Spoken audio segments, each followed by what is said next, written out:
দেখুন, আমাকে প্রচুর গালমন্দ খেতে হয়েছে। যে উপযুক্ত গাল খেয়েছে। তিনি জানে যে পঞ্চম বেতন কমিশন 6 মাসের মধ্যে রিপোর্ট দিয়েছিল, তাহলে তিনি 4 বছর লাগালো কেন? তা ওনাকে গাল পারবে না, ফুল চন্দন দিয়ে পুজো করবে? আমার ন্যায্য মনে হয়েছে, অন্য কারোর ন্যায্য মনে নাও হতে পারে, যে সরকারের কর্মচারী সরকার ঠিক করবেন, বা কর্মচারীরা সরকারের সঙ্গে বার্গেন করে যেটা পাচ্ছেন সেটাই পাবেন। মানে একটা ধরুন একটা প্রাইভেট কোম্পানি, সে কতটা কম্পেনসেশন দেবে, হ্যাঁ, সেটা তো আর বাইরের কেউ ঠিক করতে পারে না। অভিরূপ বাবু যে সর্বনাশটা করে গেছে, সেক্ষেত্রে যদি রোপাতে ডিএর কথাটা লেখা না থাকে, এখন তো এক কিস্তি ছুড়ে দিচ্ছে, তাহলে এটা নিয়ে আদালতে গেলে পরে রোপা হচ্ছে আইন, যেটা মেনে আমরা পঞ্চম বেতন কমিশনের রোপা মেনে আমরা আদালতে গেছি, রায় আমাদের পক্ষে গেছে। ষষ্ঠ বেতন কমিশনের যে রিপোর্ট, সেই রিপোর্টে ডিএ কথাটাই স্থানই পায়নি, অর্থাৎ তিনি ডিএর কোনো সংস্থানই রাখেনি। তিনি বেতন কমিশনের দায়িত্ব নিয়েছেন গত 15 সালের নভেম্বর মাসের, চেয়ারম্যান হয়েছেন। 6 মাসের বেতন কমিশন, তিনি রিপোর্ট জমা দিয়েছিলেন 19 সালের নভেম্বর মাসে। 4 বছর ধরে তিনি কি করছিলেন ওখানে?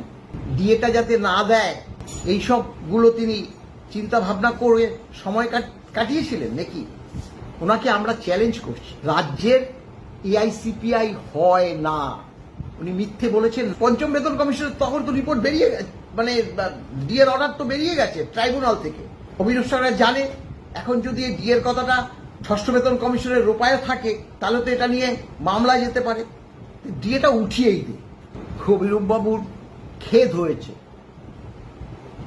ষষ্ঠ বেতন কমিশনের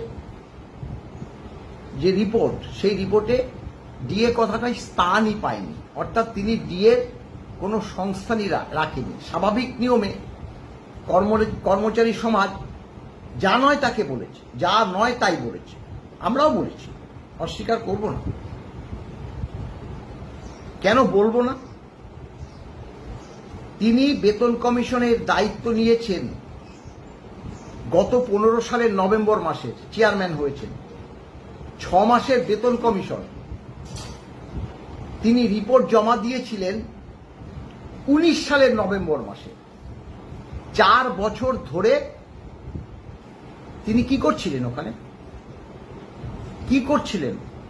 15% যে এইচআরএ, সেটা যাতে কমিয়ে দেয় সরকার, ডিএটা যাতে না দেয়, এইসব গুলো তিনি চিন্তা ভাবনা করে সময় কাটিয়েছিলেন নাকি? তিনি আবার বলছেন, এই ভিডিওতে দেখলাম, যে রাজ্যেরও নাকি এআইসিপিআই আছে। তা তিনি একজন অর্থনীতিবিদ, বিশিষ্ট অর্থনীতিবিদ, ভাবতেও ঘৃণা হয়। যদি বলেন কেন, ওনাকে আমরা চ্যালেঞ্জ করছি।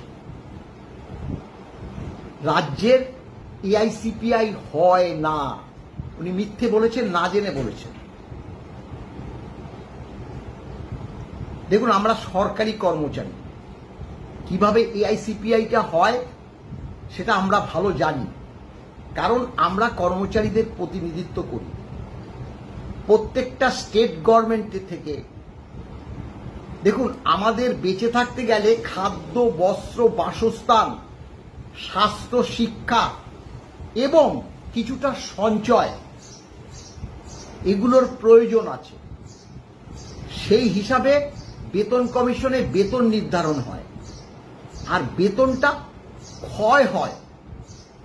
এই যে মহার্ঘ ভাতা, সেটা কিন্তু আমাদের বেতনেরই একটা অংশ। আপনি 10,000 টাকা বেতন পেলেন, পরের মাসে খরচা করে দেখলেন যে সেখানে অতিরিক্ত খরচা হয়ে গেছে, সেই অতিরিক্ত খরচাটাই হচ্ছে ডিএ। দেখুন, ডিয়ারনেস অ্যালাউন্স, অর্থাৎ মহার্ঘ, ডিয়ারনেস কথাটা মহার্ঘ ভাতা। তাহলে এই ডিয়ারনেস অ্যালাউন্সটা কিভাবে হয়? অর্থাৎ প্রতিটি রাজ্যে যে এই যে আমাদের বেঁচে থাকতে যে সকল রসদগুলো প্রয়োজন, আগেই বলেছি, সেগুলোর দর প্রত্যেক মাসে কত থাকে, উনি কিন্তু বেতনটা, মাননীয় যে অবুরেব সরকার কিন্তু বেতনটা নির্ধারণ করতে পারেনি। বেতনটা কিন্তু নির্ধারণ হয়েছে সেই কেন্দ্রীয় সরকারের নিয়ম অনুসারে।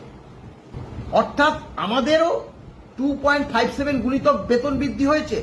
কেন হয়েছে? কেন্দ্রীয় সরকারেরও বেতন বৃদ্ধি হয়েছে 2.57।